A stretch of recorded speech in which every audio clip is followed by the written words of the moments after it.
Hey there, dear listeners. Before we begin our episode, I just wanted to let you know that we're going to have a little treat for you at the end of this one with a promo from our friends at Queer RPG, the actual play for queer people by queer people. But until then, on with the show.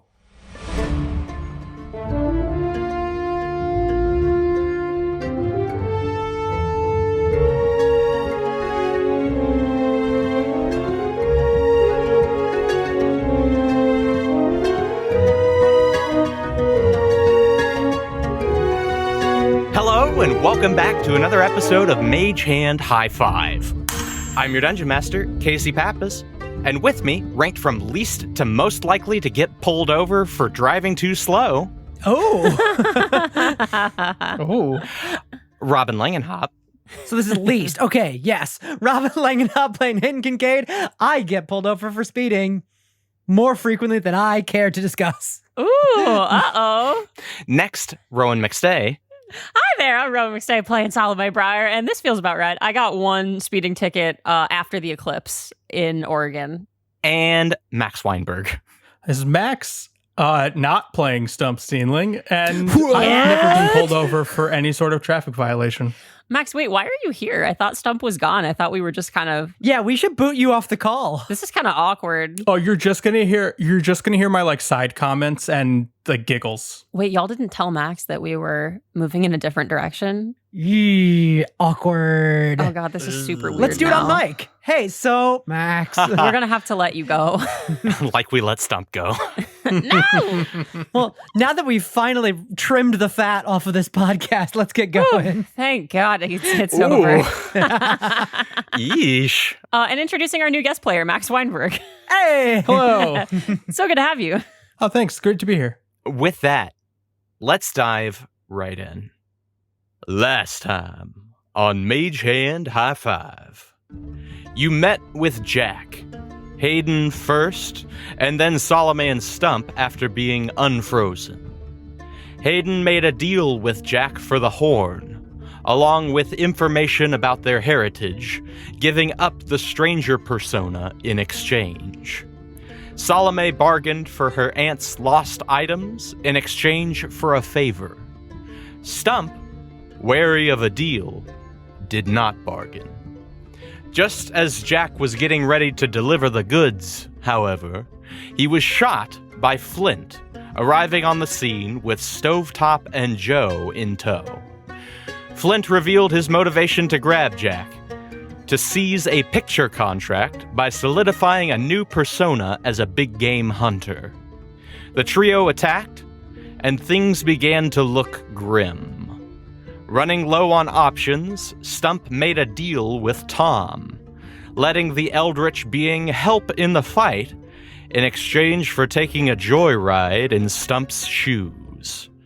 Tom brought a swift end to the fight by beating Flint into submission, stopping only at Salome's insistence. However, he then vanished, taking Stump with him. But before we come back to that, miles and miles away, in a dark room, a man sits. He wears a dark duster, blood-red kerchief, and, at the moment, a bag over his head. His hands are cuffed to the chair. Across from him, a desk, and above him, a single lamp. The man sits in stoic silence, unflinching even as the door behind him opens, letting in two guards and a thin, twitchy man with sallow skin and pale, combed-over hair. The man sits behind the desk, spreads papers before him, assumes a position of authority, then motions for one of the guards to remove the bag from the captive gunslinger. Dark locks spill down the gunslinger's shoulders as the bag is removed, and his deep, hazel green eyes sweep the room, landing upon the pale man behind the desk. He says nothing. There's a long silence before the pale man coughs and says, "You, know then who I am." More silence. The gunslinger gives no motion. The pale man continues. You've had quite an impressive career, you know. Served Threed, highly decorated, and then, poof, all thrown away. I, wonder what would cause such an honorable man to... The gunslinger interrupts. The point. The pale man chuckles, though there's a slight anxiety to the sound. The point. You're, very efficient, you know. The point is, we need a man of your skills right now. As you may know, we have... The gunslinger interrupts again. Not a hired gun. Did my time as a soldier. The pale man twitches, as it's apparent this is not how this was supposed to go. He motions again to one of the guards, who slowly uncuffs one of the gunslinger's hands. I, believe this will answer any, questions you may have.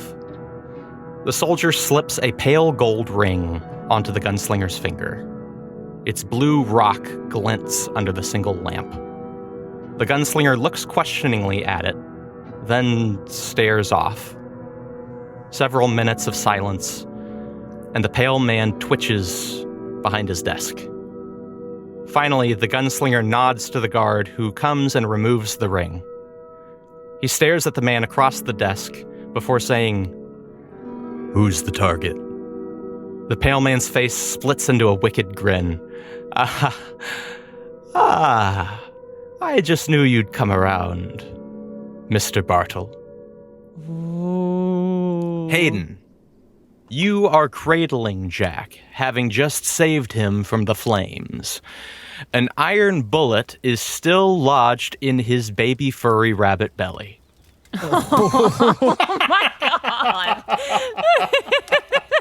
The Rowan tree that was once the thief Randall burns behind you, no longer screeching.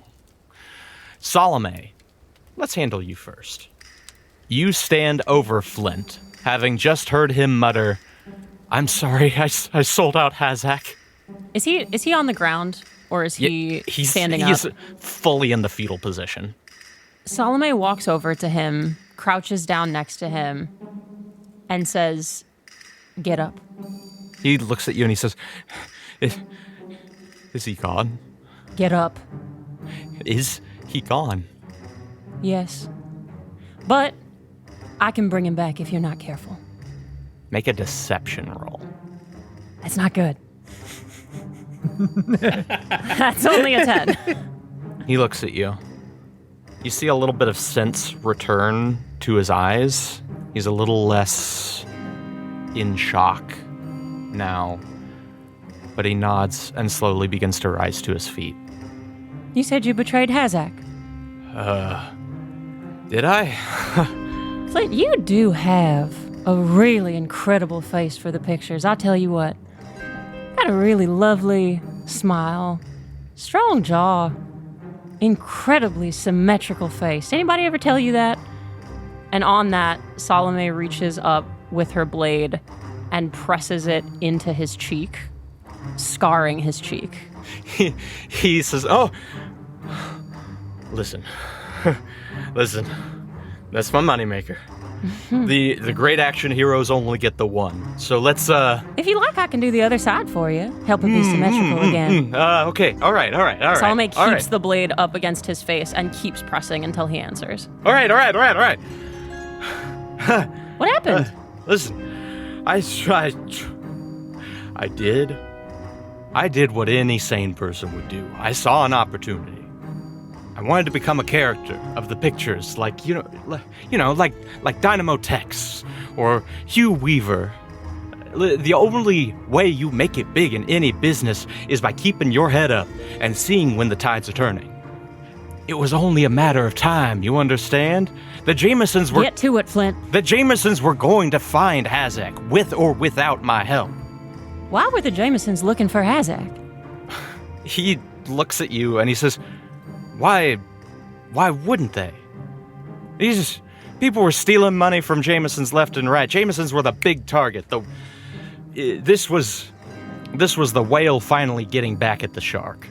Who was your contact at Jameson? I went to the local police. I made a deal. I could give them everything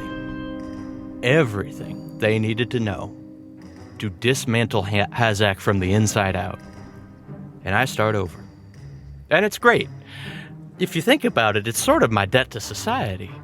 I am making good on my life of crime. You can actually read about it in the book that's coming out. Oh, I swear to the river, you monologue about this book, I'm gonna kill you, Flint. Oh, we can talk about that later. God damn, but you look familiar. You sure I haven't stolen from you before? I look familiar to you, do I? You strike me as someone who I wouldn't see running around these parts. Look like you, belong to cocktail circles. Have you accompanied people to, social events? Oh, darling. It's funny, you know, people like you, Stovetop, Thaddeus Jameson, everybody seems to be underestimating me these days. I think I'm getting tired of it. Why would Thaddeus Jameson underestimate you directly? Well, darling, it was the last thing he ever did. I wouldn't recommend making the same mistake. You see something click in Flint's eyes. And he says, you. Now, I'm sure that you have a way out of here. I'm sure your friend Jo is probably loyal enough that she'd never betray you. Of course she'll come get you, right? You feel certain about that? Because my plan is to leave you in here with Jack and see what he wants to do with you. With that, let's turn over to Jack. Hayden, you are cradling this tiny furry baby boy. Don't make him cute. Oh, He's that's literally already a happened. piece It's of too shit. late. He clutches his baby He's rabbit lucky belly. he's with you. He clutches his baby rabbit belly with his little fuzzy paws, his little toe beans. God damn it. And he looks at you with one wild eye. And he says, Well. This horn must mean a great deal for you to go through all this trouble. Are you just curious as to your roots, Jack, I'm turning over a new leaf here, and I really just want to help you. Huh. I want to get this little bit of iron out of you, but I know how you work. And there's no sense in helping you for free. I don't think you're getting out of this without my assistance, so this better be a pretty big offer. Wouldn't you agree? Jack smiles and says, Well, the student learns quick. Well, there's one problem with your logic. If I'm dead, I can't deliver my deals. You think I can't rip that horn out of your skull? The horn, sure. How are you going to learn about where you came from? How are you going to learn about any of this? For you see, mine's a dying breed. We don't run free in the wilds much anymore. And, well, come to think of it, I might be the last. And if I die, well, how you ever gonna learn anything? So as I see it, you ain't making a deal with me so much as you're making a deal with yourself. You say all that, but I can wait until this deal gets sweetened. You have a limited amount of time.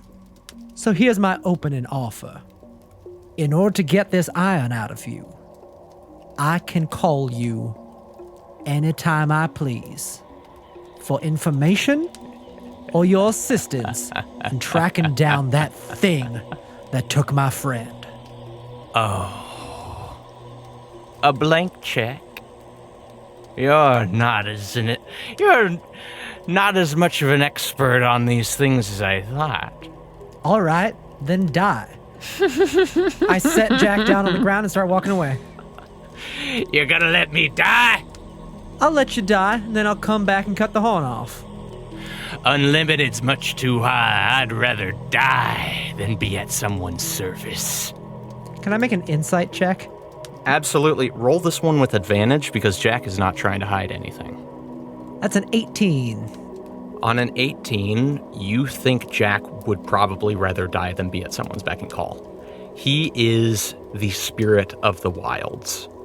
And if he is chained to someone, that goes against everything that he is and stands for. And honestly, you think back to the conversation you had with the Briar sisters about magic. That magic means things. That it is not always the thing itself, but what it stands for.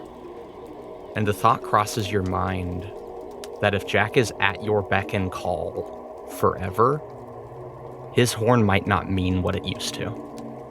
All right. I have a new counter. Go ahead, I got time. You don't. You're right, I don't. You know what my next mission is. I know, as little as I know about you, I know that you do not like that thing that just took my friend. And you know I will stop at nothing to track it down. I am offering to be your eyes and ears and your weapon in the material plane against that thing. But I can't do it without your help. So I want to be able to call to you and get information and assistance. If you feel like you don't want to show up, you just gotta provide something instead. Counter offer. Jack begins to sputter, and as he does, blood issues from his mouth. This better be a good one. You don't got much time left. You call upon me, not as a servant, but as a guide. Of course. But when you do, you're gonna have to persuade me to show up. And depending on if I feel like it, I will. I am, again, not your cart horse. I am the teacher that you may call upon occasionally. Got it? You grand, exalted, fluffy baby.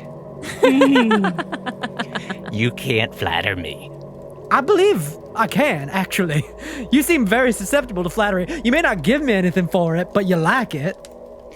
Oh, well, you know. Do we have an accord? I hold out my hand to shake. Jack coughs again, a bloody grin, and then an outstretched paw, pink little toe beans extended, and you shake.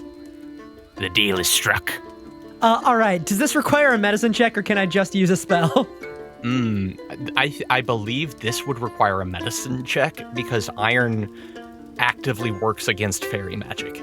Salome, I could probably use a pair of hands here. Oh, yeah, 1 second. I'm just killing Flint, honey. Oh, fun. Flint says, "Oh, looks like they might need you for something urgent, very urgent." Looks like they might. All right. Well, you just sit tight. I come over and talk to... There's no way out of here, is there? There is not. The walls have not slid down yet. Okay. Yeah, then I walk over to Hayden and Jack and just look at Jack and say, "Oh, you look like hell. You ain't look too good yourself." Look a damn sight better than you. Anyway, what are we doing here? Y'all strike some kind of deal? We taking this bullet out? Yep, deal has already been made. I just want to make sure that he actually lives through the procedure. Yeah, all right. I guess I can help. Well, I have a +4 in medicine, so I can either assist you or you assist me. I've also got a +4 in medicine. I think that let's have me give you the help action, but first, I have lay on hands. I can either cure a disease or neutralize a poison. I think in this case, maybe the iron is acting a little bit like a poison for him. So I'm wondering if using 5 of my lay on hands points would do anything actionable, like perhaps lower the DC of this check. I will allow it. I say that the bullet is acting as a sort of venom that is specific to Jack's constitution. All right. Yeah, I think I'll look at Jack and put my hands on his fuzzy little belly and lay on hands. And then I give Hayden the help action. Okay. The bullet's effect begins to neutralize Hayden. Make a medicine check. With advantage, right? With advantage. Yes, sorry. With advantage. That is a 17. You lay your hands on this fuzzy baby belly. It works every time. You are able to reach into the wound. You pull out the bullet. And with Salome's help, are able to stitch Jack closed. As you do, you see his head begin to droop in your arms. His eyes begin to glaze over. And then he snaps back and says, "Gotcha." Oh, you rat bastard, Jack. I don't want to like you. I don't want to, but you're very, very funny. Thanks, I get that a lot. God damn it. You took 15 years off my mama's life. You can't make me laugh. She took 15 years off her own life. Anyway. It gets so serious for a second between the two of them. Like, it gets so real. Meanwhile, Hayden's still holding him. Great. So, what's next? Well, you give Hayden the horn, I'll finish up things with Flint, and then you help us get the hell out of Dodge. Yeah, all right. Sounds fair. He reaches up, snaps off one of the horns. As that happens, Salome, you hear a familiar voice echo in your head. And it says, "Salome Breyer, message from Lila Breyer. Do you accept?" Earl, if that's you, I sure do, darling. All right, sorry. Message is as follows. Salome, last message go through? Hurry. We're losing him. Time ain't a friend. Rumors that Red Rock burns. Jameson's on the move. Be safe. Love. Respond? Yes. Got the horn. Lost Stump. Be there shortly. We're so close. Love you more than anything. The communication ceases. Shit. Hayden. Yep. Jameson is moving on. Red Rock, Jameson is coming to Twin River. They are close to losing Rat. We have to go. Shit. Jack, can you do anything to get us there now? Honey, this is my house. He snaps his fingers, and you and Hayden appear at the entrance next to the statue within the labyrinth. Okay. I mean, I would have liked a direct sort of transit to Twin River, but... Please tell me there's a horn in my hand. There is, in fact, a horn in your hand. Okay, good. Oh, good. All right. Okay, let's go. Let's move. Oh, shit, we got an extra horse now we got to bring back without Stump. Oh, that's the least of our problems right now. Yeah, I think Salome's like hyper-focused on like little logistical details because the big stuff's too overwhelming. 2 things. 1, when you entered into the wilds, it was about midday. Mm-hmm. It looks to still be midday. Okay. And you were in there for a bit. 2nd, you exit Bone Dry Gulch. As you make your way around the corner, you look at where you tied off the horses. They are gone. Their ropes have been chewed through. Oh, hell. I think we've been gone for a minute, Hayden. Aunt Lai said she sent another message and it didn't go through. Yes. I mean, if we got an hour to kill, I can cast a spell that'll get us 1 horse. You got anything better? You know, I think I might. Oh, this is gonna be a doozy. Let's see if I can do this. Hayden steps away for a second to just kind of collect themselves. Go. All right, honey, you've never done this before. I don't know if anyone like you can do this. Apparently there are people out there like you, but just focus. Think, feel it, and change. And Hayden starts to grow, keeping the same white coloring and the braid staying in their hair. Their face elongates, their shoulders expand outward, arms and legs extend, and the nails on the edge, the fingers start to form together with a single nail at the end. And by the end of the transformation, you see Hayden the horse. Oh my god! Well, great day in the morning. Look at you. All right, let's go. I like to think, and Casey, correct me if I'm wrong here, that the jacket has become a saddle with a whole bunch of pockets, like so saddlebags all over on the sides. It's so strange, and honestly, you are not sure if Clovis would know that it was able to do that. But it's a saddle now. It is in similar style to the coat that you had last. It is adorned with pockets. Hayden, as you complete your wild shape into a horse, in your ear, you hear a look at you. Yeah, I'm fucking majestic. Making quite the horse's ass of yourself. Ooh, nice one. You know what? I'm feeling a little appreciative. More than I would be on a regular day.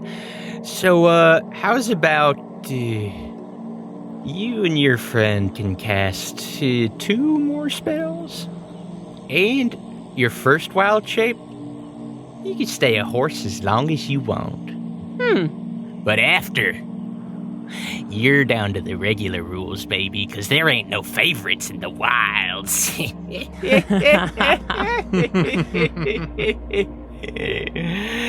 All right, scoot. And Salome, you are able to climb on to Hayden's back, and you gallop off. I think as I gallop and the dust kicks off from the ground, there are little just iridescent sparkles coming out of the earth that weren't there before. Oh. Yeah, my hooves are all sparkly. I'm just living a full My Little Pony fantasy right now. Is there like a little stamp on your side? like a little jackalope stamped onto their haunches? Oh. God, yeah, we haul ass to Twin River. We hoofing it. Yeah, finally hoofing it, baby. That's an episode 1 callback.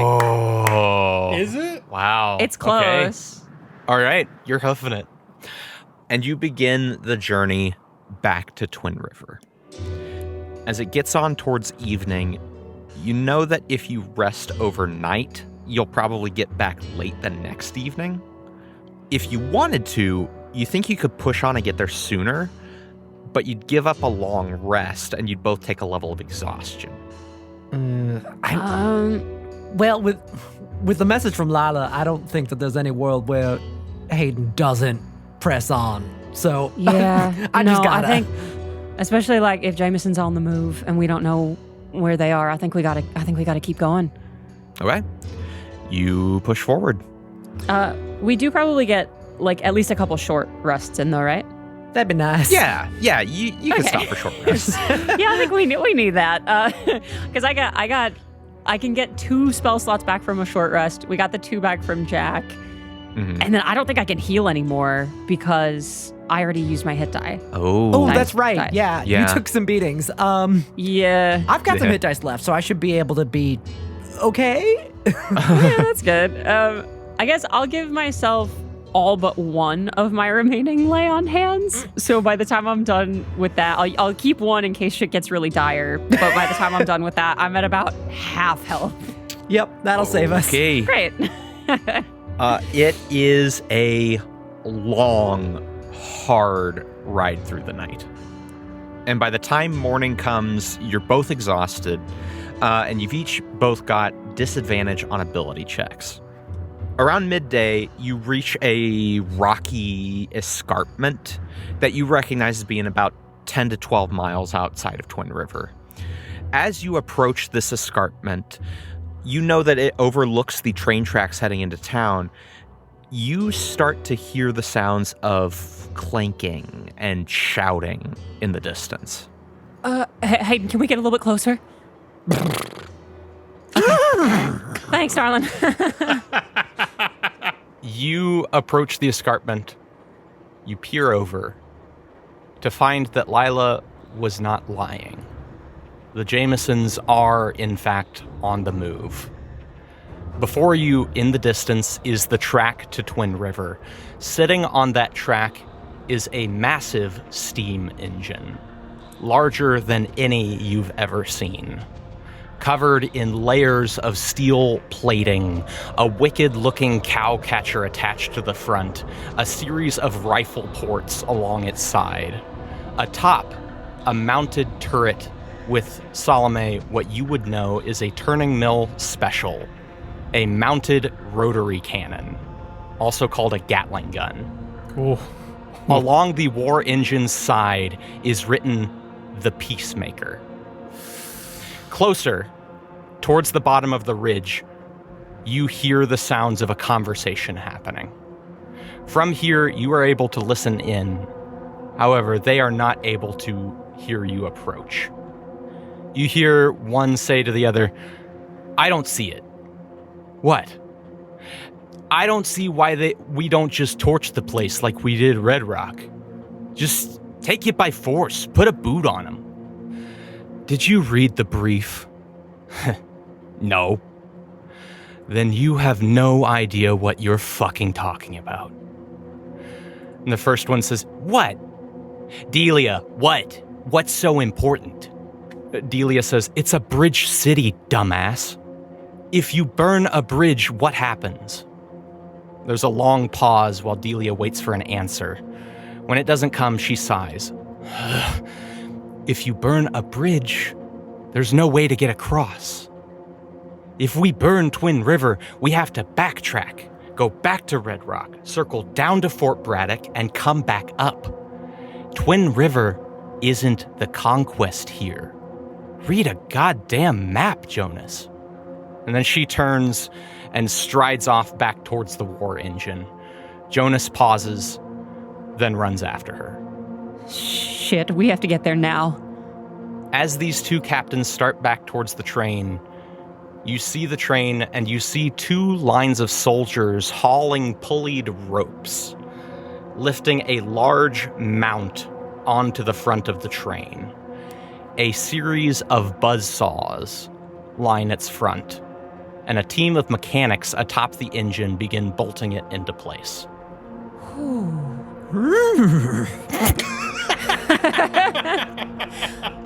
Casey, does it look like this train is this a situation where we deal with the train now, or it's just like it's running through the city? The train is coming. Okay.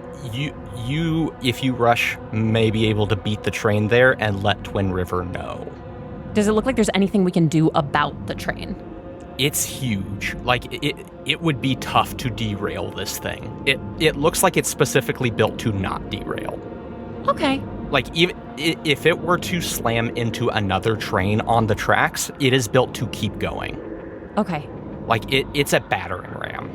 Hayden, what do you think? Best thing to go tell everybody? Okay, can we just settle? Can I communicate? Is there any way I can communicate while in wild shape? Yeah, nod for yes. You can nod for yes, shake your head for no. You can paw words out in the dirt. Yes, I just carefully dressage my full response. Honey, you're the horse. If you think it's better to go into Twin River, just run. Hayden takes off. Great. Great. You book it. In the distance, you see the valley, you see Twin River, you approach its incline and hit it running. Where are you headed? I think barring separate instructions from Salome, Hayden will go directly to where we left Rat. Yeah, is that near the city center? Like, is that near the town hall? No. Is one on the way to the other? The town hall is on the way to the infirmary. Okay. Hayden, you go to the infirmary, drop me off at the town hall. On the way into town, I'm just going to warn the people out front, like the guards and everything about it. So as I think we ride up really quick. Are there like guard towers, anything like that? There is. At the entrance of Twin River, there is a guard tower. Yeah, then I think we run right up to the guard tower and get to the first guard we see. And I just yell out, Jameson's coming, Threed's coming. They got this big old train. They're trying to lay siege to the city. We got to mobilize. We need reinforcements. We need whatever kind of fortifications y'all have. We need everything. He turns, starts ringing a bell. In response to the bell, you see the townsfolk look, listen, begin running deeper into the city. Great. Hayden, you can drop me off at the town hall. I want to talk to Lamarche about this. You get going, save Rat. I nod. Hayden, you book it down the steps towards the infirmary. Salome, you rush inside.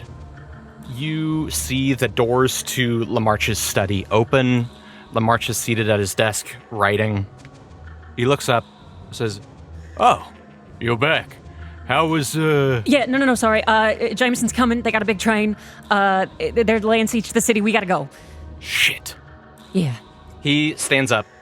I knew something had happened. Doesn't matter. Right. He turns. He begins to stride out of the room. He says, "Come with me." Where's Hayden? Where's Stump? Hayden is on the way to the infirmary. Aunt Lai sent a message saying they were losing Rat, so Hayden's taking care of that. And Stump, long story, but we lost him. Hayden, you pull up to the infirmary. Do you change back into a person? Or do you run into the hospital as a horse? As a horse.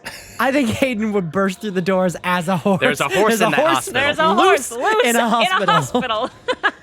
You full on gallop into the hospital. Yes, until it becomes too impractical to do so. Okay. Oh my god. You run. People are so frightened that they just move out of the way as a horse gallops through the infirmary. You run down the hall. Nurses are backing against the wall. You run past doctors. You get to the room that held Rat to find it empty. Salome, Maverick turns to you and says, "Wait, Hayden doesn't know where they are. I moved them. They're not in the infirmary? Where are they? Your friend needed to be isolated. It was becoming dangerous for the other patients. We put him on one of the lowest levels so that he was far away from anyone else. Oh. We put him in the special infirmary, the special victims unit. Damn it. Damn it. Hold on.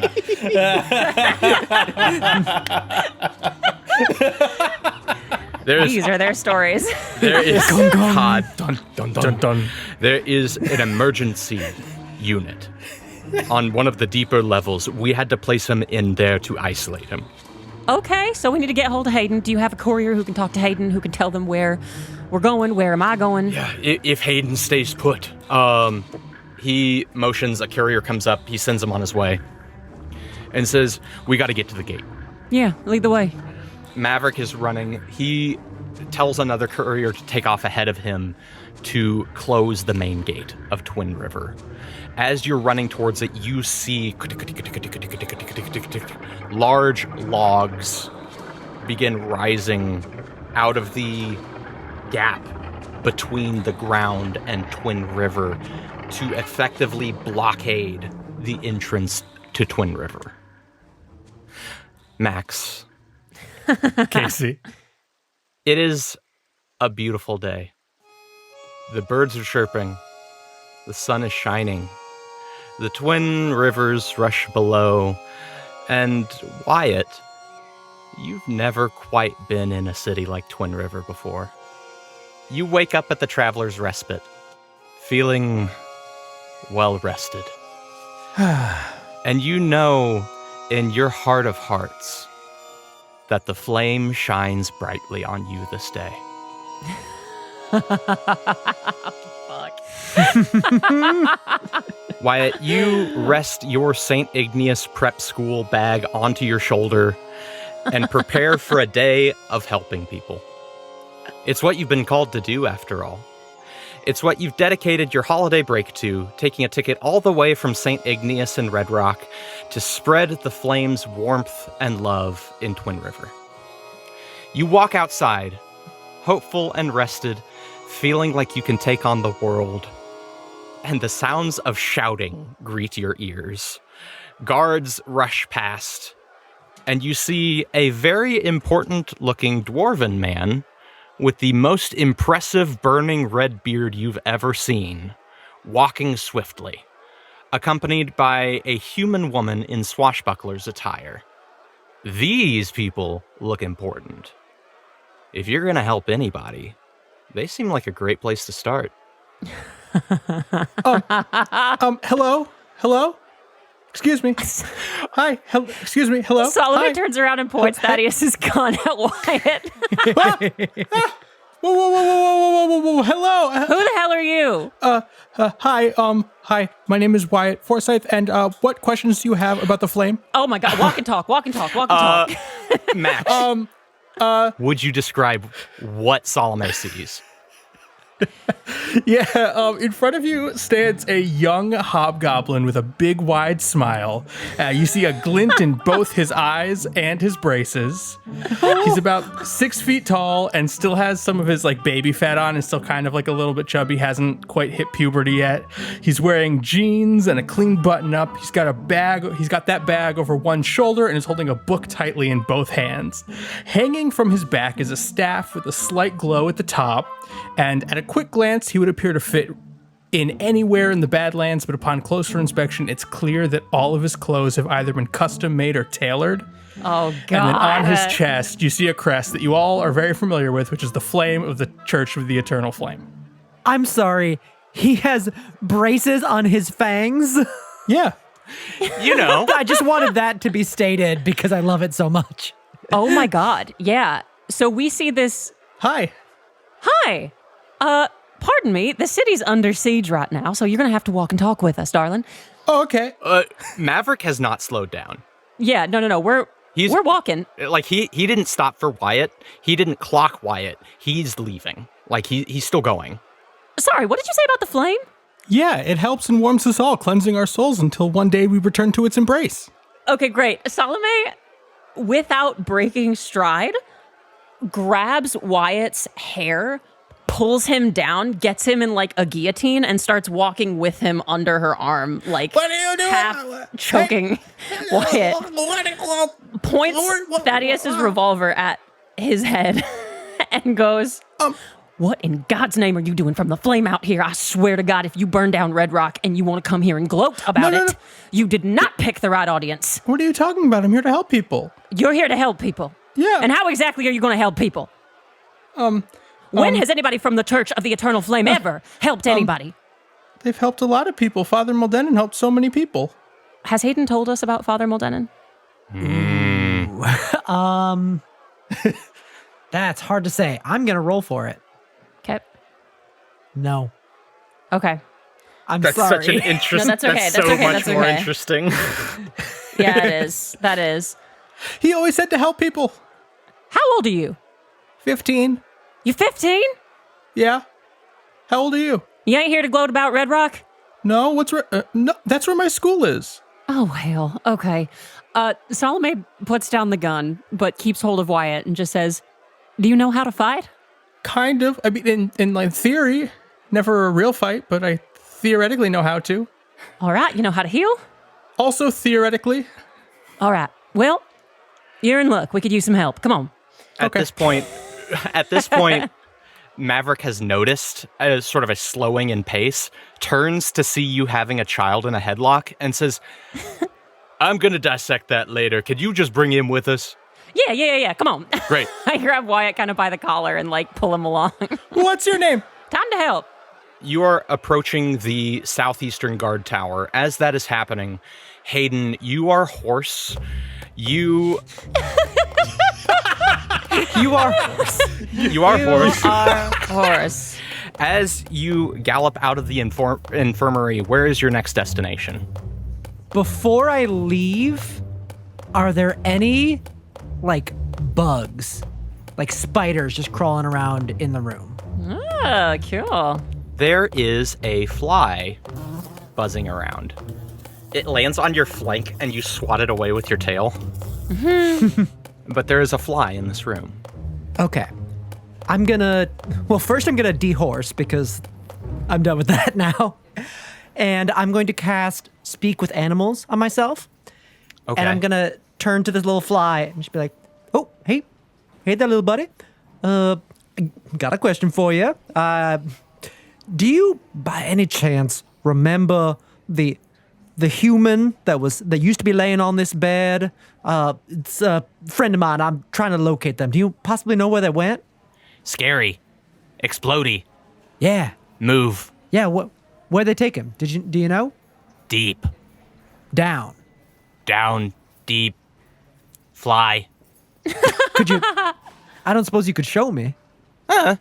It begins to buzz. It begins to buzz out of the room.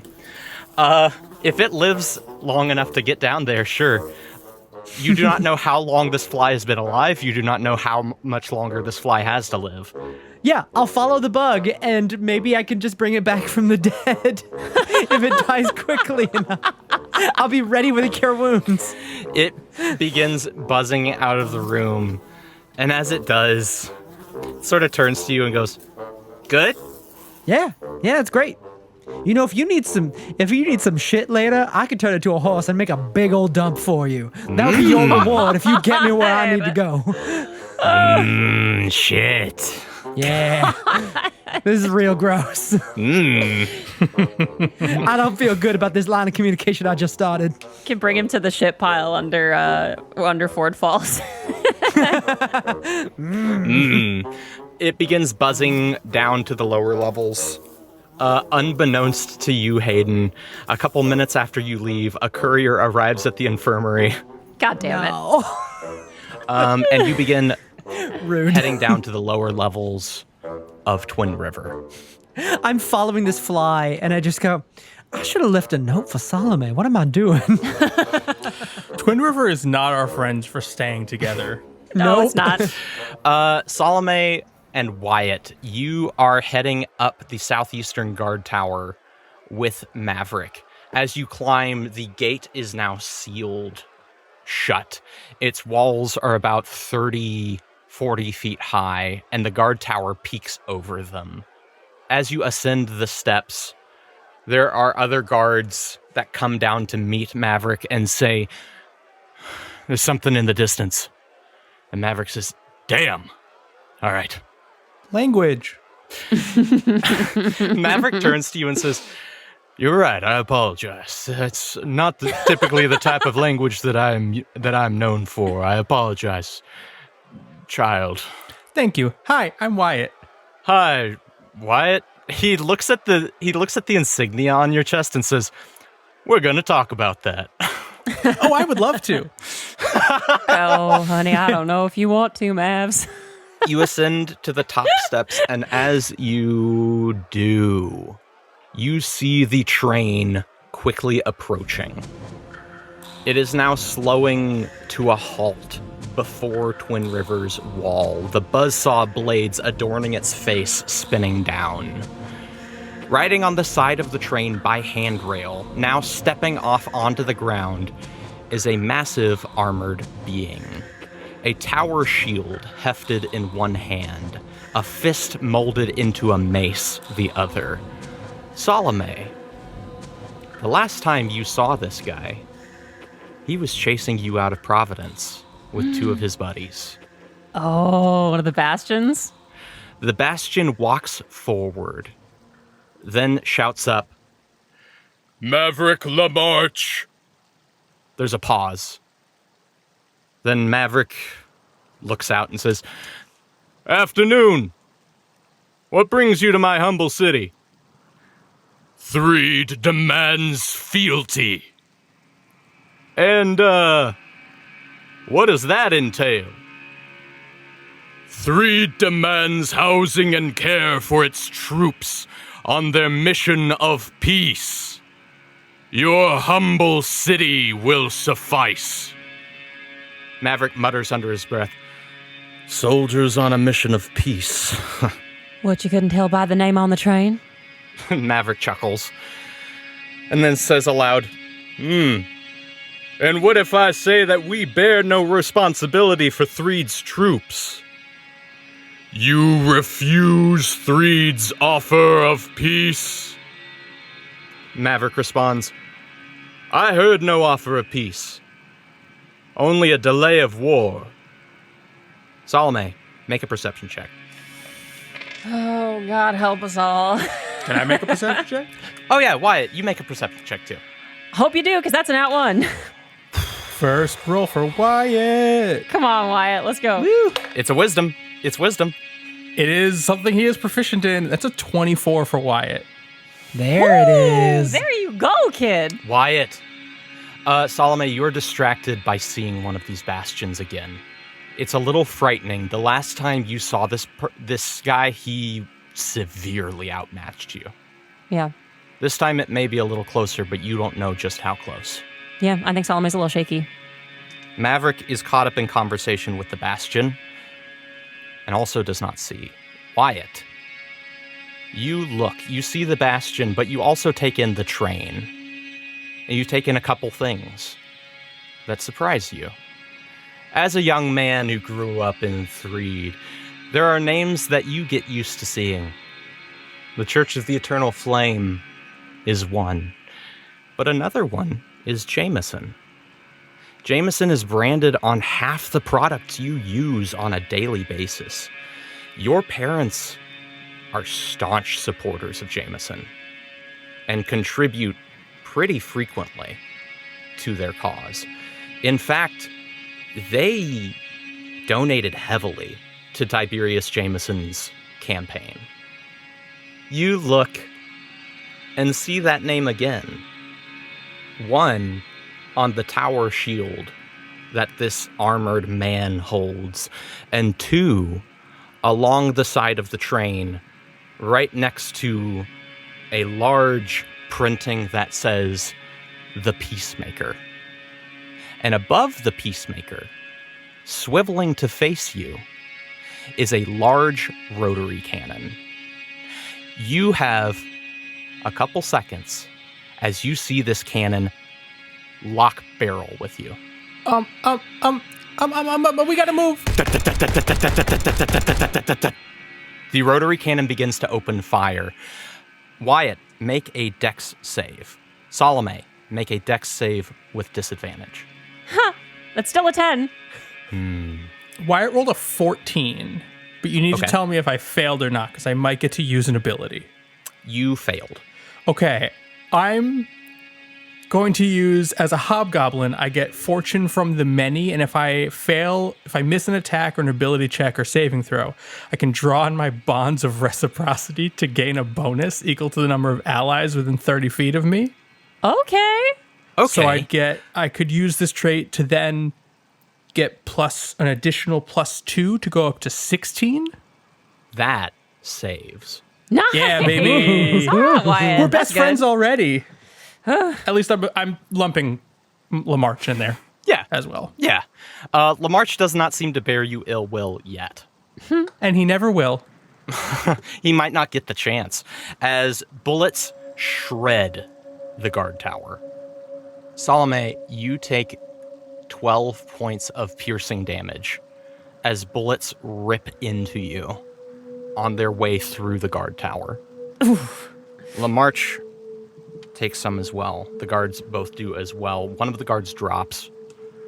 A beam upon which the guard tower stands shatters in a cloud of splinters, and the tower begins to collapse. Mavs, I think I say this while we're on the ground. I know we're going to fight, But just in case things get desperate, we can evacuate the city, and we can burn it. They said they need Twin River to get to everywhere else. Now, I know you care about the city more than anything else in the world, and I also know that we can rebuild it. If it comes to it, save the people. They are the city. Burn the bridge. Maverick nods, and the tower collapses. You all take 9 points of bludgeoning damage as you hit the ground from the 40-foot fall. The tower is also going to collapse on top of you, giving you an additional 10 points of damage. Salome's looking almost down. Hayden, you're following a fly through the lower levels. But can you just fly forward? You don't need to keep looping back at me. Just keep going. It's swaying from side to side every once in a while. It turns around, seeming to forget what it's doing, and sort of buzzes off of your forehead. And then remembers and goes, and turns and continues its tiny baby mission. In a different direction. Oh. I know Rat about as well as I know anyone. Can I roll survival to try and track Rat? Roll survival.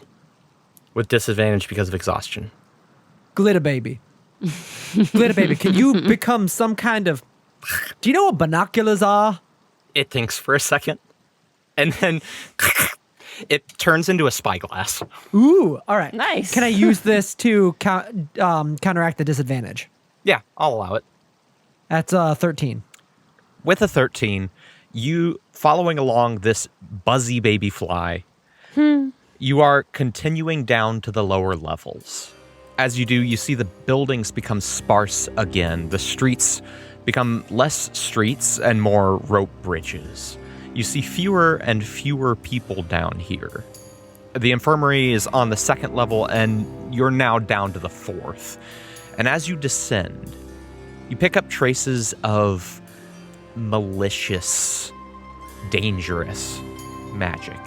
Mm-hmm. This magic wants to hurt and is being prevented from hurting, and so it festers angrily.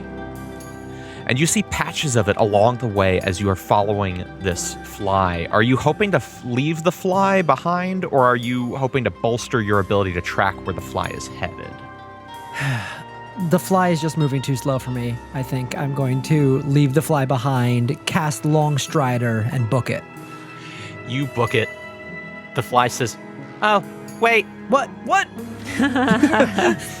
You run with patches of this destructive magic lighting your way, and they lead you down to a warehouse deep below the center of town, just above the trash pit on the 5th level.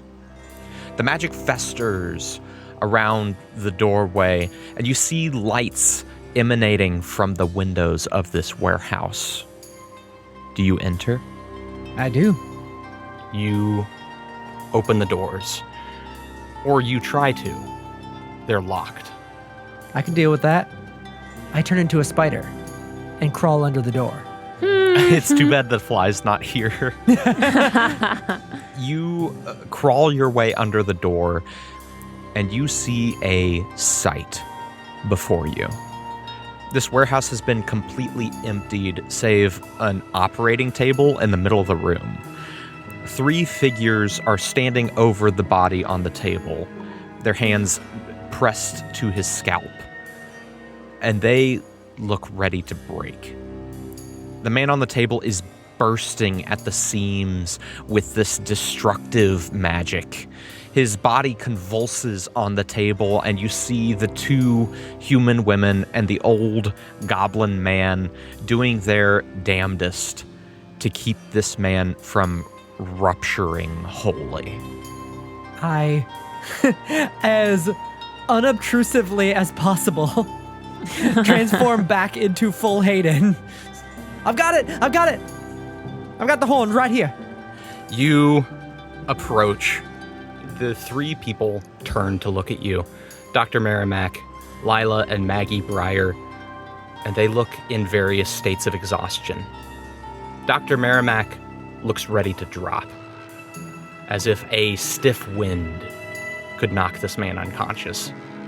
Maggie is doing her damnedest, but soon she's going to be in the same state. Lila is holding fierce, as if she is standing at the gates of hell, preventing this man from passing through. Could you use another pair of hands? The doc says, it's you. And Maggie says, well, bless the day. Did you get it? I did. I also picked up a few other skills, so I might be able to lend a hand. And Lila says, well, unless you want to chat a little bit longer, get over here. I think y'all have waited long enough for me, and now. You arrive at Rat's side, and he looks bad. His skin is sallow, clinging to his bones. The stone seems to be digging deeper into him now, pulling at his life force in the process. And he looks more like a corpse than a person at this point. What do you do? Knowing it's not much of anything, I brush the wet, matted hair out of his eyes, just kind of grasp his cheeks on both sides, and say, hey, brother, I'm here. I'm gonna get you through this. All right? I lost a lot to get what you needed, but no pressure or anything. You gotta get back to me. And I don't know if it'll do much, but I'll cast protection from evil and good. That does give advantage. That gives him advantage against being charmed by celestials, elementals, fiends, fae, I believe. And if something were of that type were to attack him, they'd have disadvantage. Hayden, you cast this, and Rat seems the tiniest bit bolstered. And Lila says, do you have the horn? I just set it right on Rat's chest. She says, great. All right, Hayden, take over Maggie. Maggie, do your thing. Maggie takes the horn and says, on to you, kiddo. She backs up, and immediately Rat begins to convulse violently on the table. I'll hold him. You place your hands, and a magic begins to flow through you. A part of a spell that has been in the process of being cast for days. You are just picking up the baton for a separate spellcaster. And Maggie begins to work furiously with ingredients. Salome and Wyatt, you are slowly clambering out of the rubble. It's one of those things where you are shell-shocked. The world is spinning. Your ears are ringing. Salome, you feel where the Gatling bullets hit you. And you hear as the buzzsaws eat into the gates at the entrance to Twin River. The train is sawing its way through the barrier. Is Maverick up? You do not see Maverick. I mean, I'm going to look around for Maverick really quick. Okay. Make an investigation check. Yeah, that's bad. Wyatt, you may also make an investigation check. Up to you. What are you looking for, ma'am? Maverick, the fellow who was here with us. That's a 2. You do not find Maverick either. Are you hurt? Yes, very. Can I help? Can you? I'm gonna cast what levels do I got? Okay, I'm gonna cast a 3rd level Cure Wounds on Salome. Ooh. For 23 points of healing. Oh my god. Yeah, Salome just looks at Wyatt and goes, thank you, kid. I'm sorry. I think we got off to the wrong start. Church of the Eternal Flame, you got any fire spells? Do I have fire spells? And he kind of lights his hands on fire in a dorky way. Well, the only thing I can think of right now is that they seem to need this city to get to where they're going. So at the very least, we can make a few threats. I have a couple ideas. Yeah, go for it. I could just hit the train with a big fireball? Or maybe make a wall of fire in front of the city? Wall of fire in front of the city is great. Wall of fire in front of the city is wonderful. Love that. Let's do that. Can you cast it in a place that you can't see? You create a wall of fire on a solid surface within range. You can make the wall up to 60 feet long, 20 feet high, and 1 foot thick, or a ringed wall up to 20 feet in diameter, 20 feet high, and 1 foot thick. The wall is opaque and lasts for the duration. I can make one-way safe and one-way damage. So obviously coming into the city, I would make damage. Are we, Casey, can you explain like the setup of what we're seeing right now? We're behind the wall and on the other side of the wall now. You are in the city of Twin River. The wall, like the guard tower that was on one end of the wall has collapsed back into the city where it was. Like it collapsed straight down, but because it was within the boundaries of Twin River, it collapsed back into Twin River. Are any of the guards still like alive, or is it just the two of us? You don't know where the guards are that are on the guard tower. They seem buried under the rubble. Okay.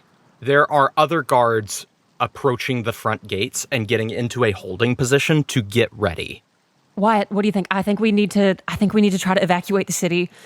Either way. I'm going to go try to flag a guard down, get them to try to evacuate the city, and then I think we just pull up and help reinforcements. Okay. I came here to do something, and I'm just a child. Yeah, you got any ideas, kid? In the ravages of war, I do not. Hey, look at me. You're smart. You're a smart kid. Okay. You look like you got your head screwed on straight. You got any questions, ideas, anything? Just what's your name? Salome. Oh, nice to meet you. Pleasure. I think it would be good to save the people, but I don't know. If we need to fight, we need to fight, and I can make that big wall of fire. All right, make the wall of fire. Stay here. I'll try to get the people evacuated. I want to have a talk with the folks driving that train. I'm gonna wait to cast this because it only lasts a minute until they break through. Okay, smart. I'm basically gonna ready casting wall of fire. I will go find one of the guards, any of the guards that are around. Easy. There's one right there. Great. Okay. And just say, I was in the guard tower with Maverick. We fell. We need to send someone to find him, and we need to send some folks to evacuate the city. She turns to you and says, all right, Roy, go find Mr. LaMarche. Derek, evacuate everyone else. Y'all have evacuation procedures? You got any of that? We do. Okay, great. Perfect.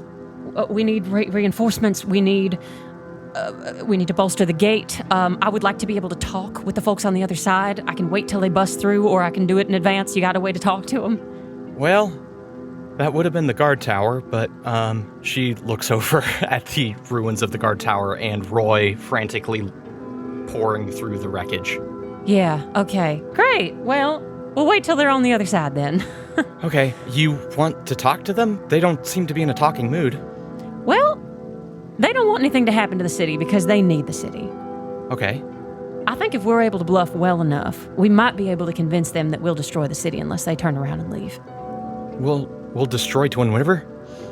I don't think anything can really destroy Twin River. But we might have to burn down the bridge. Her face is somber. And then she pulls on a grim determination and says, okay, if that's what needs to be done, it's what needs to be done. Hey, I hope it doesn't have to be, but we'll do what we can. Around that time, pieces of this side of the wall begin shaking off as the buzzsaws begin poking their way through to this side. The train is damned efficient at what it does. She turns to the other guards and says, right, ready. They get into position. She says, as soon as that train pulls through, fire. You got it. Are there tracks going through Twin River? There are tracks going through Twin River. In conversation with the same guard, I say, hey, do we have a way of dismantling the tracks so they can't get through? We can try. She sends 2 guards off, and she says, sabotage the tracks. And they run off. I'm going to make checks for them in the background. They leave. And there's a long silence. Or as silence as can be with a dreaded, horrible buzz saw whir shredding through the wall. You see the blades now. And finally, with a final crunch, the train shoves its way through the wall of Twin River. The guards open fire, and the real battle of Twin River begins. Hayden, make a charisma check. Sorry, make a charisma save. That's a 10. You are holding your hands to the head of your brother. You feel the sweat pouring down his head. You feel the sweat pouring down your hands.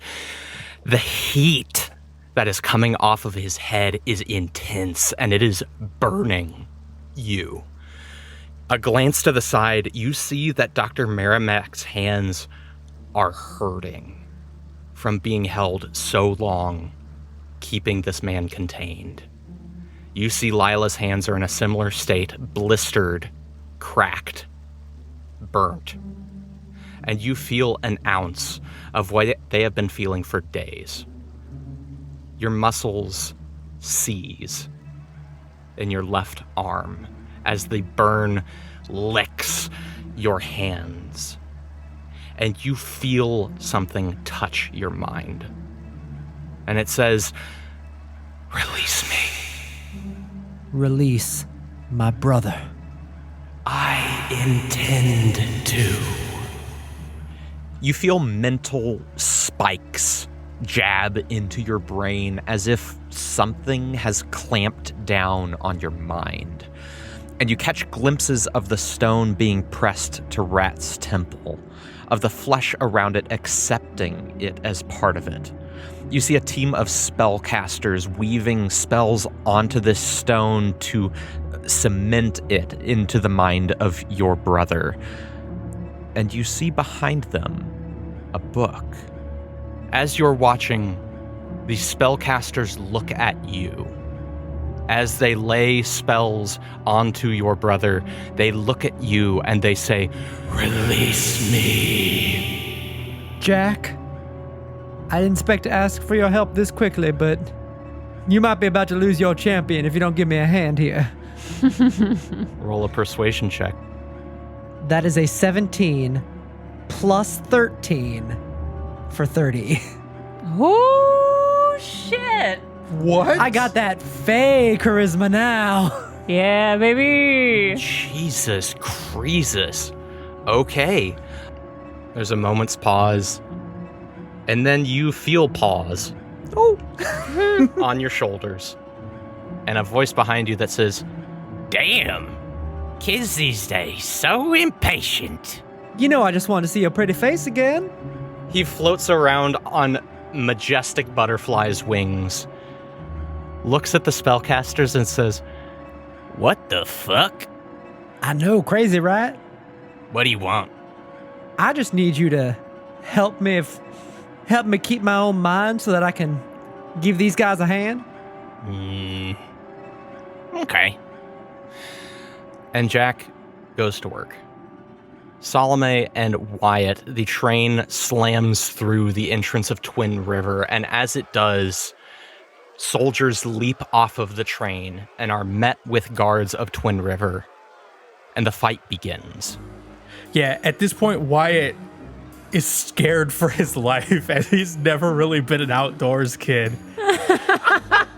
And Oh, this poor kid. What an introduction. very much inside. And he casts wall of fire right in front of the opening where everyone's getting off the train Nice.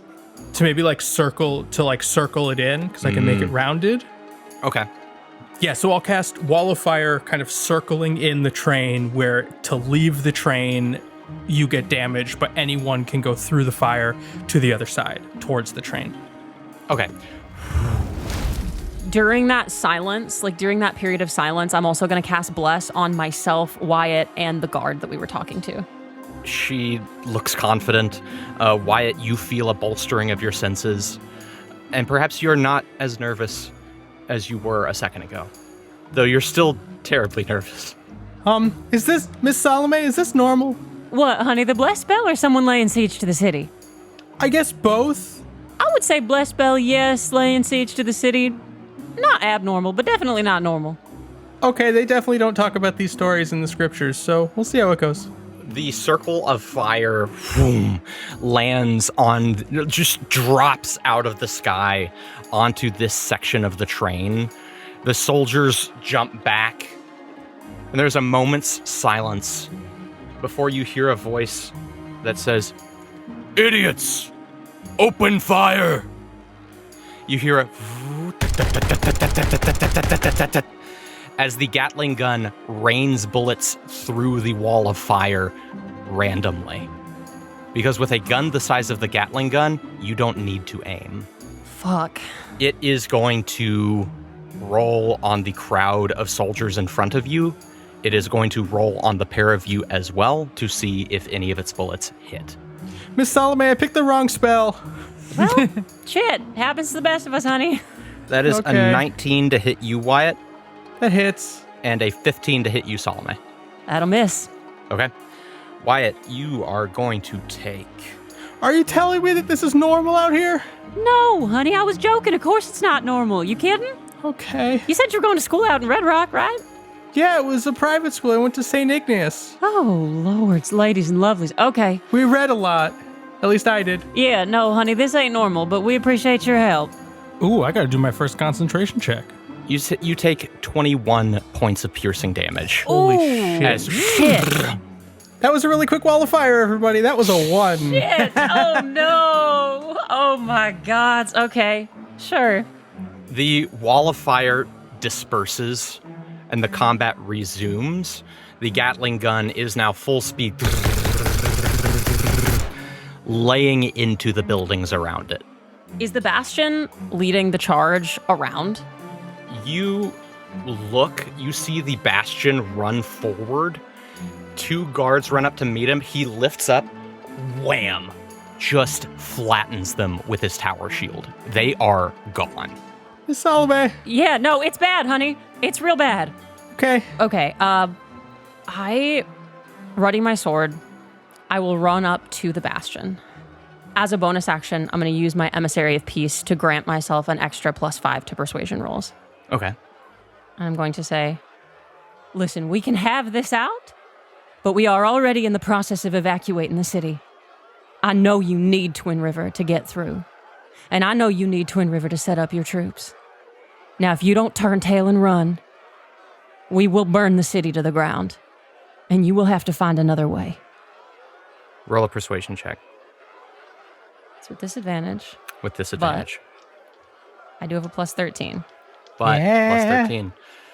That was a 16 and a 17 on the die. Yes! +13. 16 plus 13 is 29?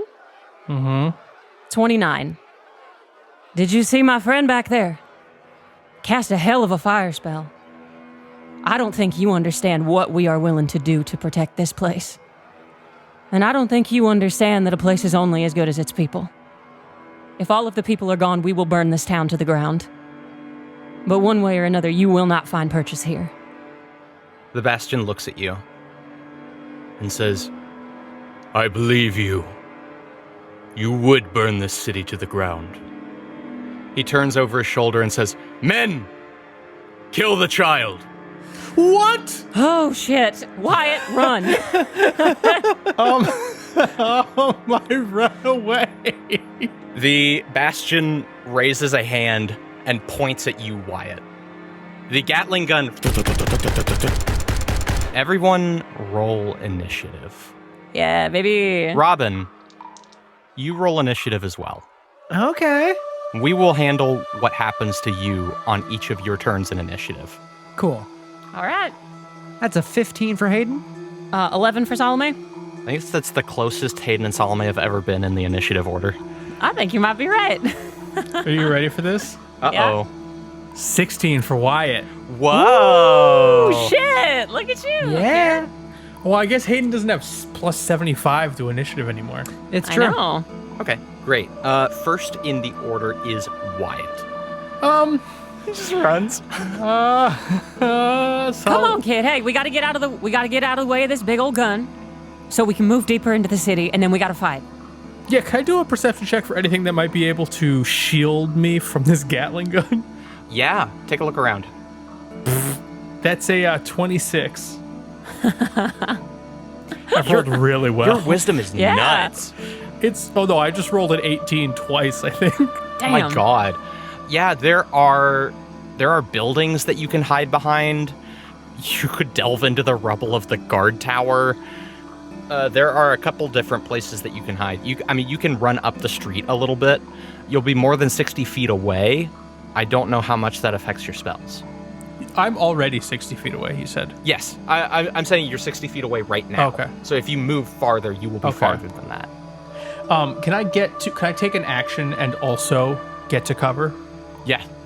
Okay. I think that you can take an action and then run behind something, thereby giving you cover. Like, you don't have to hide if you have enough Yeah. movement to do so. Miss Salome, are you fighting? Yeah, honey. Okay. The hell else you think I'm doing? Going swimming in the river? Well, I didn't know if you were going to run. Not yet. Okay. While I'm still 60 feet away from the bastion, I'm going to do two things. I'm going to first cast the Sacred Flame cantrip. So that's going to be a dex save from the bastion. Oh, he's good at dex. Yeah? This No, heavily God, armored? No, are you kidding? No, it's terrible. Not on this turn. That was a nat 20. Ooh. Damn it.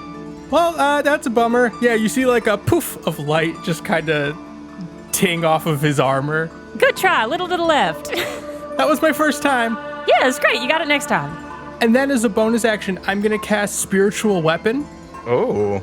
And right next to the bastion, a spectral whip appears, which is the weapon of my favorite movie star, Dynamo Tex.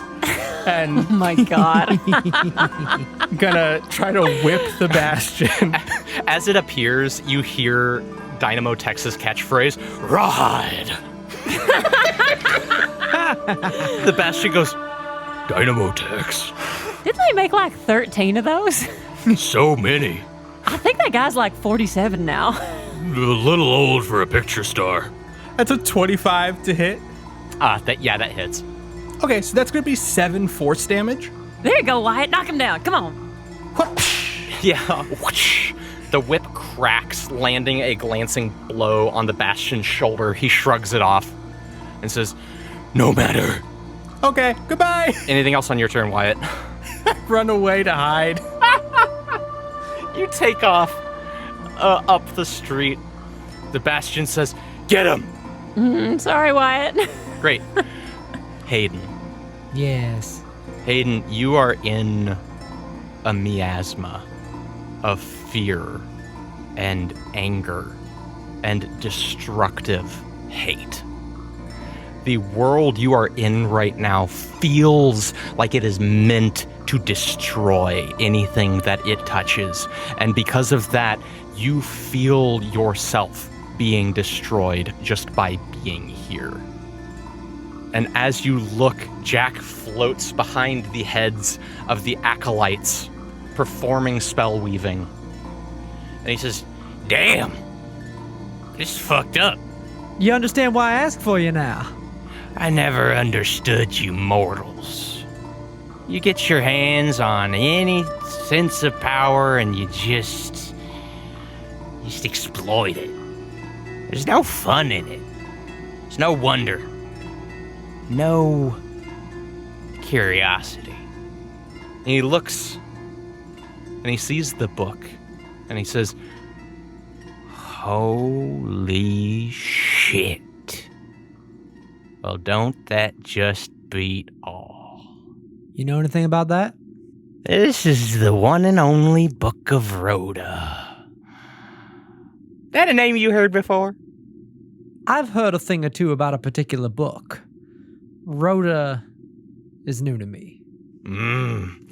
And yet, your old traveling buddy wore his sigil. So Rhoda's a name with a particular association then.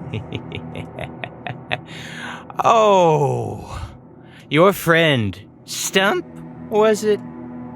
Did he know just what he stuck his foot in? Certainly not at the time. Well, I guess he's in the hands of Tom now. We'll see about that. I ain't a betting hair, but if you come up against, Rhoda or Tom, you got some mighty fine persuading to get me to show up. Maybe you just load me up with some firepower and then you don't need to show up. Well, bridges and crossing them. Yeah, we gotta make it through this first. All right, well, the one thing about this place is that it's a place of control. And I'm a force of the not to be controlled.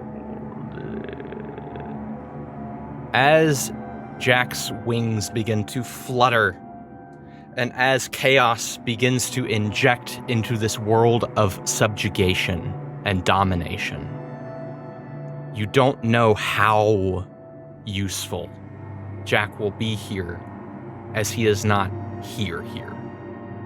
So roll a charisma saving throw. 19. With Jack's help, you slowly begin to push back, and things start to clear. Salome, it is your turn. Okay, I'm right in front of the bastion. The bastion is here. Will there be, like, with that 29 persuasion check, did that come of anything besides, targeting them toward Wyatt? When the Jamesons first arrived at Twin River, I believe there was an air of overconfidence. There was an air of, we are going to knock these country bumpkins aside. We'll take the city. Nothing can stand against the Peacemaker. Your persuasion check convinced them that you are capable of burning the city and that you would do it, which means they don't think you're a country bumpkin anymore. They think you are a threat that needs to be taken out. Okay. You, and especially Wyatt. So I clock a little bit of fear. Maybe not so much fear as a sobering up. This situation is... This is a situation we could lose if we don't take this seriously. Okay. So then I'm going to just bonus action Hexblade's Curse and then attack the Bastion. Okay. All right. I'm assuming that does a 15 hit? Nope. All right. That's fine. Does a 23 hit? Yeah, you hit. Nice. Yes. Okay. I'm going to throw a second level smite on there. Okay. Oh, Lord. I've only got so many of these. That's 30 damage to the Bastion. That is a good chunk of health. It's almost as much as me, Miss Salome. Yeah, Salome, who's almost down, is like, yeah, good job, dear heart. You might have to do some healing soon. Okay. Great. Next in the order, the Jameson men are going to go, not the Bastion. The Bastion rolls separately. And they attack some of the other guards around you on their way to get to Wyatt. However, none of them reach him just yet. Salome, make a perception check. All right. Do you have a number for how many of these people there are? 3 are running towards you. They slip past the initial guard, who are now attempting to fend off the Gatling gun, and they turn the corner to run towards you. Casey, with disadvantage, that is a 16 perception check. Ooh! Yeah. Salome, you catch a 4th guy attempting to run that way. As he does, you see a pickaxe slip under one of his feet, trip him, and then bring down and stabs in his back. And at the other end of the pickaxe is a very familiar dwerger. Oh, yes! I'll be damned as I live and breathe. Is that Philomena motherfucking fiddle faddle? How you doing? She says, holy goddamn shit! Is that Salome goddamn Briar? You're sure as fuck right it is. Hot damn Language. holy fuck! Hey! How the living goddamn fuck are you? I'm fucking bad, honestly, but like... I'm honestly really not doing well, honey, but I'm really good. I'm so glad to see you. Shit! When did y'all get here? Oh, just like a hot minute ago, Hayden went to go help their friend. Damn, we came in a couple days ago. Must have missed you. Yeah, we lost Stump. Shit. Anyway, there's a fella behind you. We'll have to catch up. Turns to see the entire train and goes, oh shit, all right. Yeah, no, it's a whole thing, honey. Listen, we can just catch up while we're doing this if you want. Great. So Philomena has joined the combat. Next in the order Yes! is the Bastion. Oh, I love to see it. The Bastion is going to attack you, Salome. Okay. That is a 24 to hit on the first hit, That'll hit. and a 21 to hit on the second hit. Mm-hmm. He slams his mace fist down into you twice. The first hit does 10 points of bludgeoning damage, and the second does 14 damage. Ooh. Salome just kind of grits her teeth and takes it. He is going to back up. He'll take an opportunity to attack from you. Oh, please. And I am going to attack with Booming Blade, so he will take extra damage if he moves more than 5 feet. Okay. Con save is good on Bless. Bless is still up. I'm going to take an attack with Bless. That's a nat 20! Oh. Oh, that is the first nat 20 I've rolled in combat literally this whole campaign. I'm so excited. Yes. I'm going to need more dice. I'm so sorry. Oh no, what a problem to have. This was optional damage. This is what you get for attacking a child, Casey. 62 damage. That's what you get for walking away. Yes. Okay. Yowza. He's starting to look bloodied.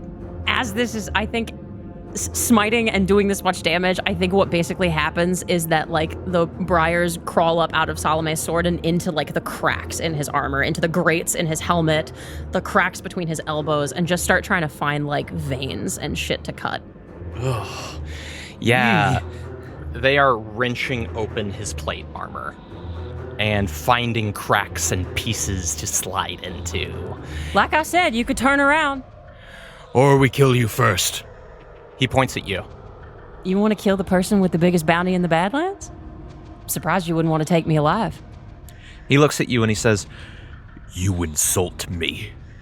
I'm a soldier, not a bounty hunter. I do this for honor, not greed. How honorable. Aiming a Gatling gun at a child. It is hard to make out your words as the Gatling gun takes its turn and opens fire on you. Okay. Oh, that is going to be a 16 to hit. That's gonna miss, baby. Oh, talk about a clutch moment. Dun, dun, dun, dun, dun, dun, dun, dun, dun, dun, dun, dun. The Gatling gun's bullets rock around you, hitting some of the soldiers nearby, not hitting you. Nice. The Bastion raises a hand and says, "Go for the kid." The train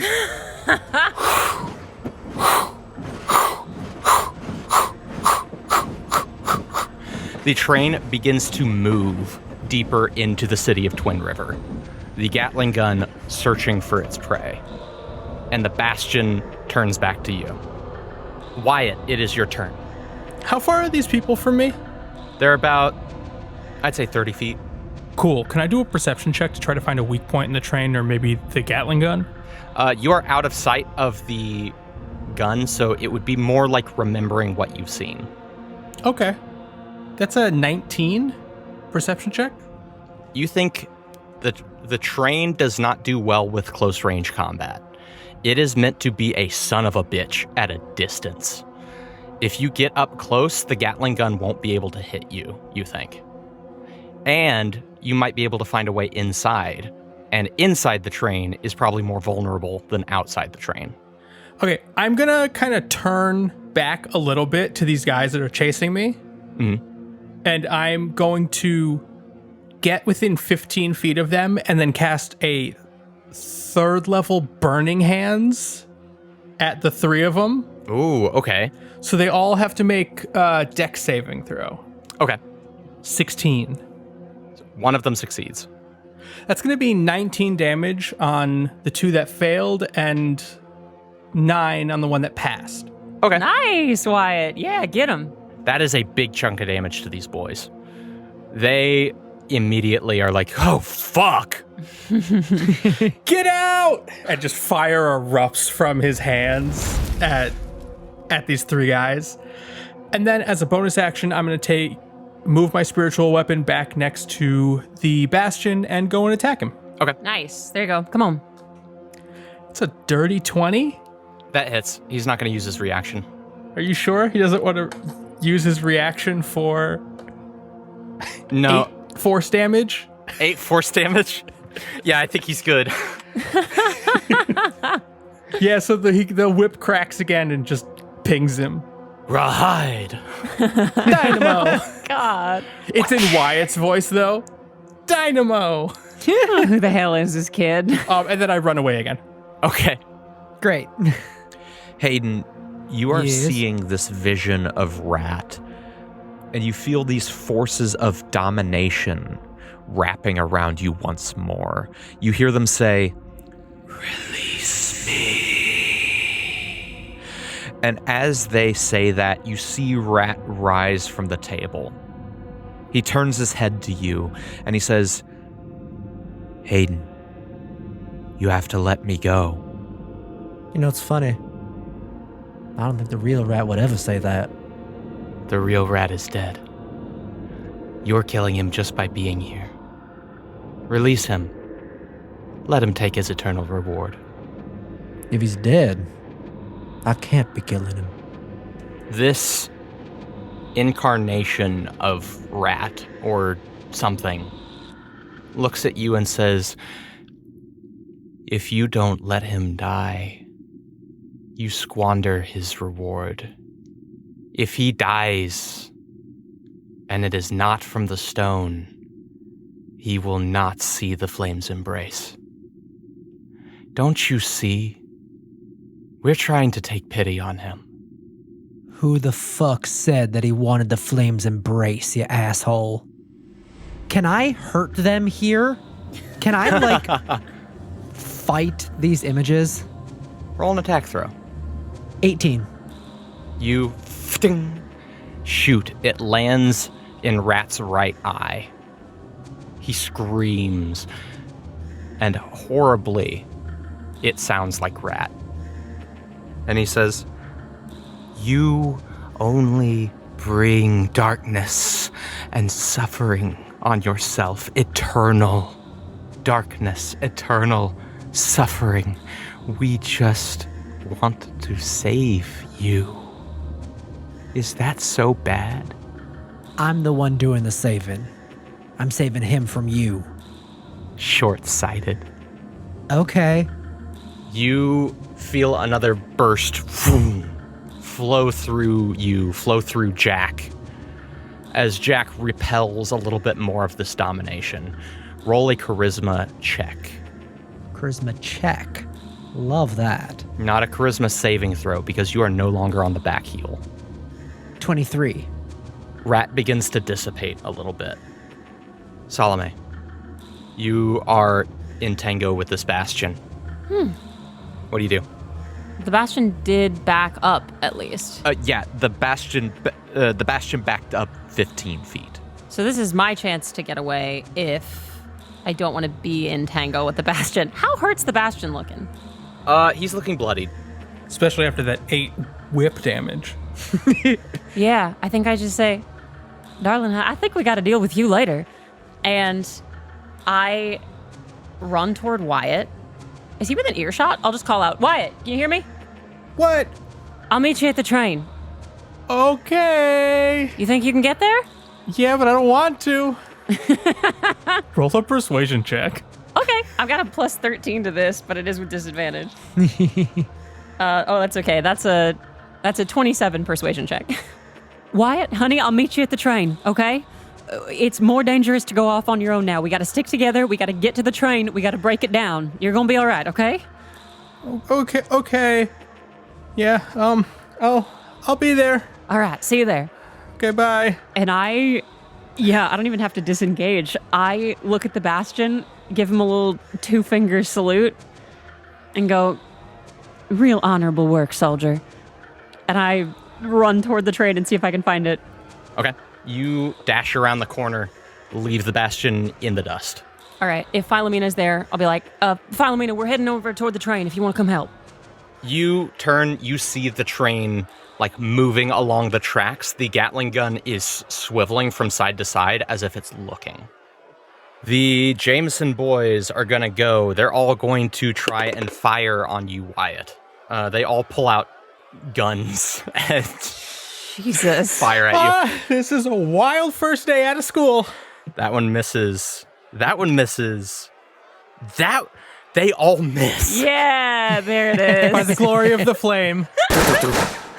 The bullets just pass you. On Philomena's turn, she says, "All right, girl, I'll be right behind."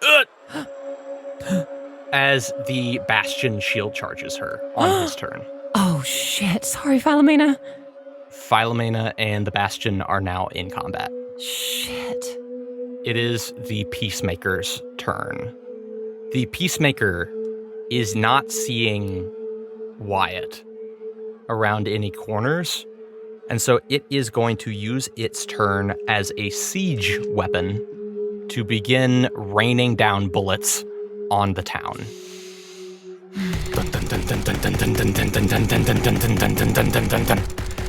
Salome, you are running after the train, and you see the Gatling gun's barrel spin up, and then as it creates a line of bullet holes across the town, just spraying into any building it sees on its way towards the middle of town. Oh, shit. As the Peacemaker takes its turn on Twin River itself, at the top of the round, Hayden. Rat stands to his feet and says, "If you are so destined to be heretics, then by the flame itself die as one." A pulse, like an EMP blast, boom, echoes out from Rat. I need you to make a charisma saving throw. Jack will also make a charisma saving throw. 17. You feel tendrils wrap up around your legs, and you feel yourself begin to be pulled through the floor below you. You see these same tendrils grab onto Jack's wings and begin to slowly pull them off his back.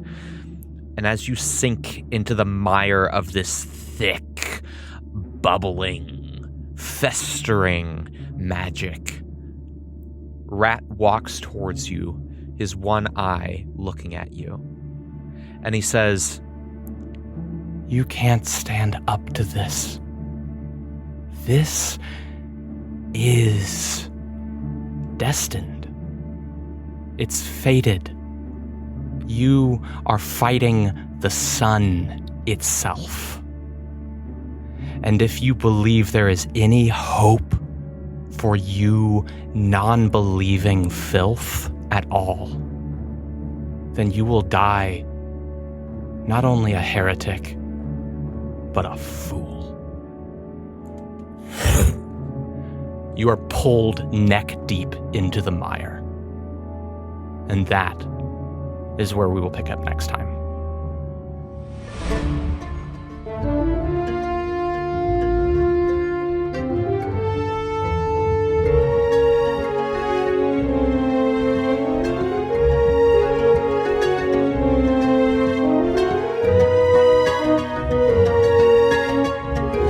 Thank you so much for listening to episode 32 of Mage Hand High Five, The Badlands. Stay tuned right until the end for a promo from our friends at the Queer RPG Podcast.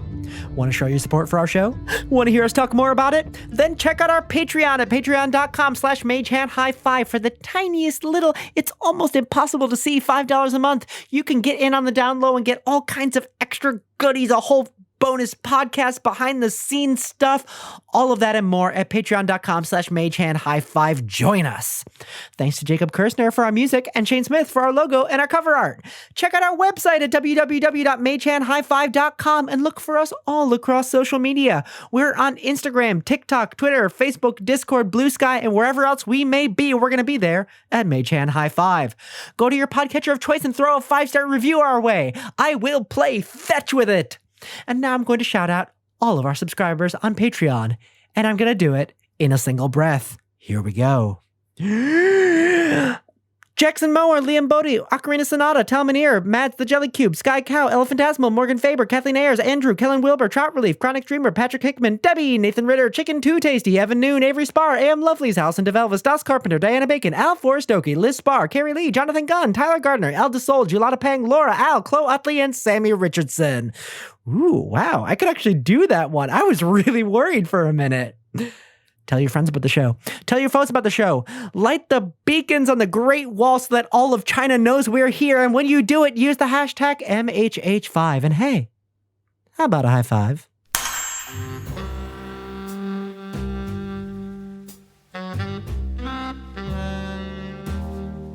Hey, you!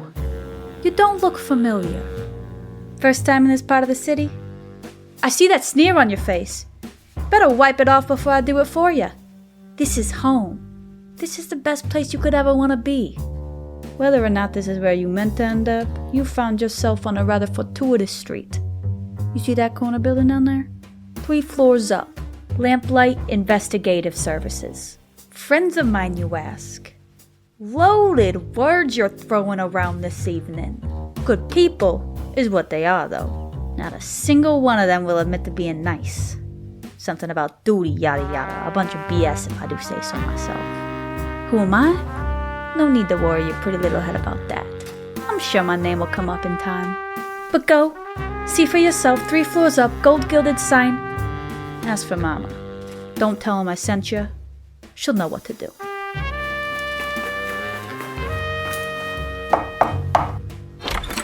All doors are just windows that we can't see through. You ever think about that? We provide our patrons with anonymity. Hello, this is Mama Amaretta speaking. Lamplight Investigations, a Thirsty Sword Lesbian's noir mystery. On Queer PG, every other Thursday.